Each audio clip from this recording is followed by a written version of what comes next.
The alleged Charlie Kirk shooter's text messages to his roommate, who he was involved with romantically, are now released and they are not vague.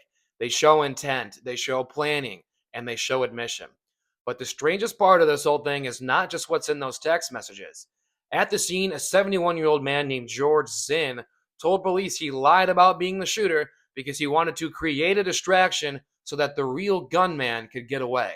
First, I'll go through the text that prosecutors say they pulled, and then I'll get into why Zinn's role raises a lot more questions than answers that are being provided. So the text exchange starts with Robinson saying, "Drop what you're doing, look under my keyboard." The roommate then finds a note under the keyboard that reads, "I had the opportunity to take out Charlie Kirk, and I'm going to take it." That's intent written down. Then the roommate says, "What? You're joking, right?" Robinson says, "I'm still okay, my love, but I'm stuck in Orem. To be honest, I had hoped to keep the secret till I died of old age. I am sorry to involve you."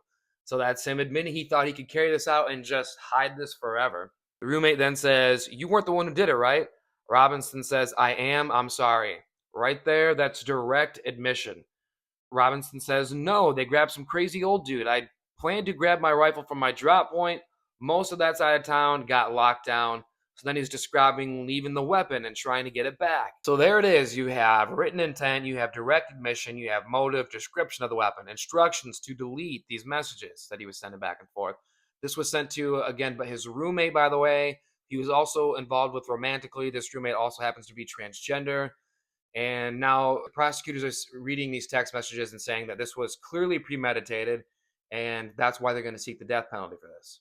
Now, there is this whole other really weird part that I want to get into. You have George Zinn, a 71-year-old man, who shows up on the scene and starts yelling right after this whole thing happened. He says, "I shot him. I shot him. I'm a shooter. I'm a shooter. Shoot me. Shoot me."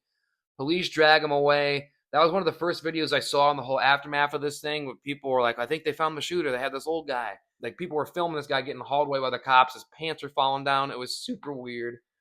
Now, later, he admits to officers that he was lying. He was not the shooter. He says the real reason he did that was to draw attention away from the real shooter, to create a distraction. That's what he told law enforcement.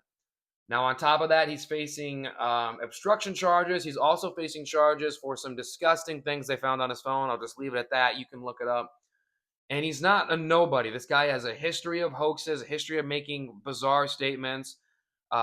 After the Boston bombing marathon happened in 2013, like 2 weeks after that, he emailed in a bomb threat for the Salt Lake City marathon and got in trouble for that.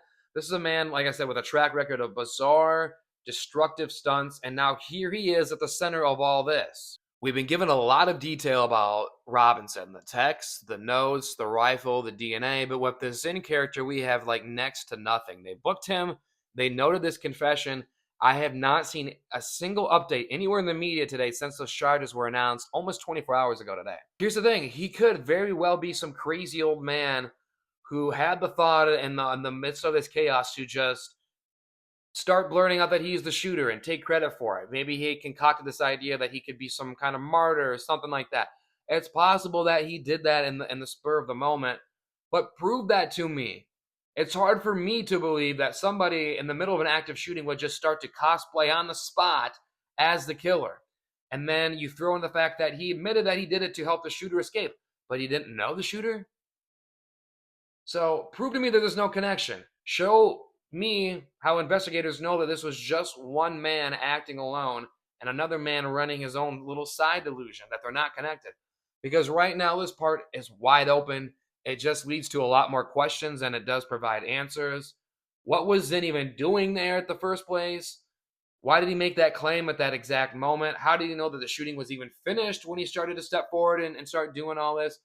We have all these pages of information about the accused shooter, but until we get clear answers about George Zinn, like I said, his role leaves a lot more questions than we have answers right now.